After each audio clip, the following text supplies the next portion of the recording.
gear seekers, I'm Nick. Last week we built this brand new dual system streaming PC sponsored by AORUS and NVIDIA, and I promised that I would do some performance benchmarks just to see how it would perform in games with some RTX titles and yeah, just general performance, basically how we usually benchmark our builds. Now, the reason why I wanted to make this a completely separate video was the original video went for too long, and rather, not that it went for too long, but the video would have gone too long if I did all of that testing and put it in that video. So yeah, I decided to split it up and do something a little bit different. And yeah, I wanted to show a few things with SLI as well. So without further ado, let's roll the intro and jump straight into it.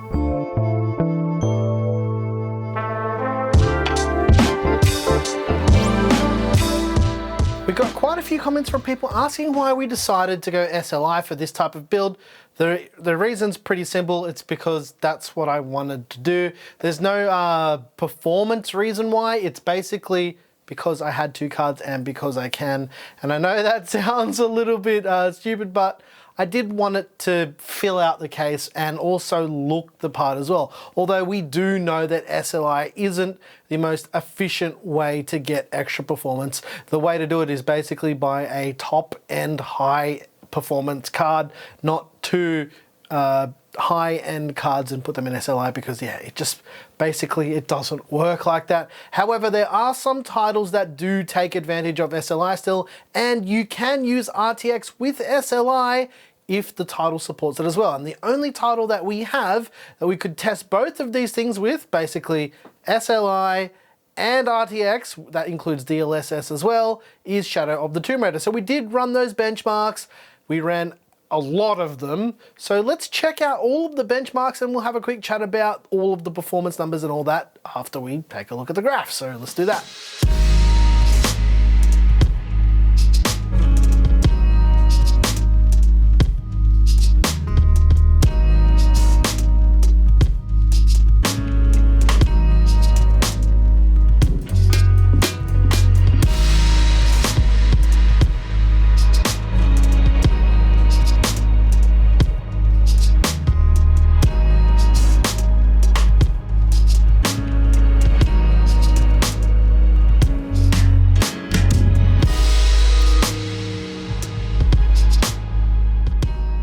With the benchmarks in Shadow of the Tomb Raider, we actually discovered a few things about SLI and SLI with the 20 series cards as opposed to all the other SLI setups that we've done on the channel being the 10 series Pascal stuff.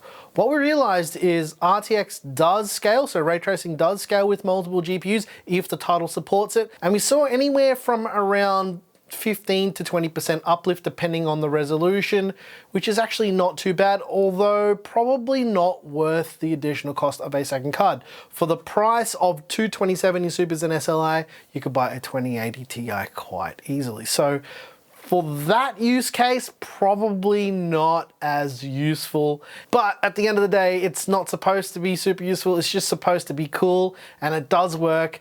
And yeah, there's not many titles that do support this. However, Eidos and Square have been pretty good with SLI support over the years, and the fact that they added ray tracing, well, ray traced shadows into Shadow of the Tomb Raider, which is actually a bit ironic when you think about it, actually worked out quite well. So yeah, not worth the extra money for a second card, but it is cool that it does work. As I mentioned, we did run our regular suite of benchmarks as well. So let's take a look at all of those graphs. Some of the benchmarks that we did run can be used with SLI and if you use NVIDIA Profile Inspector, but ultimately the gains were really minimal and not really worth it. So I'm going to show you the performance benchmarks of this system with a single card anyway, just so you can get an idea of the gaming performance, because although we're not using both GPUs, with a single GPU, it's still pretty impressive. So let's take a look at those graphs now.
performance of this system is actually quite good. It's pretty impressive and I liked it. Now, the reason why I didn't do any gaming benchmarks for the RTX system up the top is because there will be zero performance. The integrated GPU is just not that impressive and not really designed for that type of use anyway. Now, one other thing that we tested, and I did a lot of playing around with this, I spent hours trying to get this to work, was with Minecraft RTX. Now, it does perform pretty well. We're seeing around anywhere between 52 to 60 frames per second at the 1440p resolution of this monitor with everything turned up. We're also using DLSS because Minecraft without it with the ray tracing on is pretty average in performance.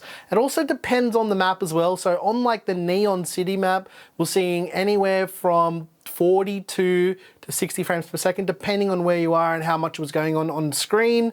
And I thought it was actually pretty decent performance. My gaming PC's got a better GPU and it performs a whole lot better. But for the 2070 Super, I was actually surprised at how well it did do. Now, I did try and get SLI working with NVIDIA Profile Inspector.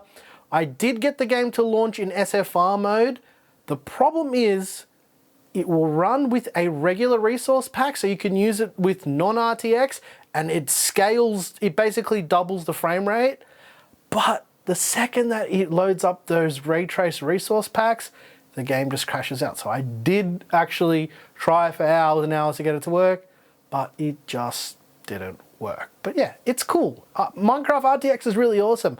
I want to see where it goes. I want to see what it's like to build my own resource packs and that kind of stuff. But I'm actually keen to see if someone could port that version to Java Minecraft, although there is like a whole bunch of other shaders and stuff. Like that's a whole nother video I could go into with all that stuff. But yeah, it runs really well, and that was the idea. I just wanted to play Minecraft RTX on this PC, and it did its job. Overall, the gaming performance of this system is pretty good. Obviously, the SLI thing, it's not going to be supported with every title. Tomb Raider is supported very, very well. The scaling is okay. It's around like 20% or so, like I mentioned earlier in the video. But yeah, the build came out nice. I like it. It looks spectacular. However, all good things must come to an end. I'm going to be tearing this down shortly. I'm going to actually show you a few of the things we did to get the dual system to work. A lot of questions about how we got the capture card plugged in, and I'm going to show all of that in the teardown video, so you can expect that sometime in the next week or so. I'm actually going to be pulling both of these GPUs out. They're going to be going into my editing PC because I'm going to do a video about Adobe Premiere Pro and timeline performance with SLI, and you actually don't need to use SLI. It's the CUDA cores that count, and you can actually get a lot better performance out of Premiere if you use multiple GPUs. And this is mainly why I've used multiple GPUs over the years for my editing rigs, because they've always performed a lot better. What happened? What happened? Oh, it went to sleep. And once again, thanks so much to AORUS and NVIDIA for sponsoring this build.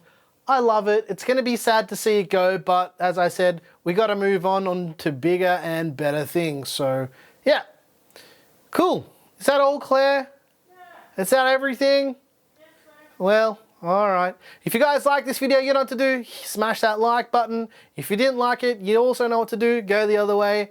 I'm your boy Nick with Gear Seekers. You peek, we seek. And don't forget to subscribe to MainByte. It's our new channel. There's a thing on the end card if you want to jump on board and check all that stuff out as well. Cool, I'm out of here. Thanks for watching. We're also filming on a new lens today. Tell me if it looks better. I think it looks pretty sweet.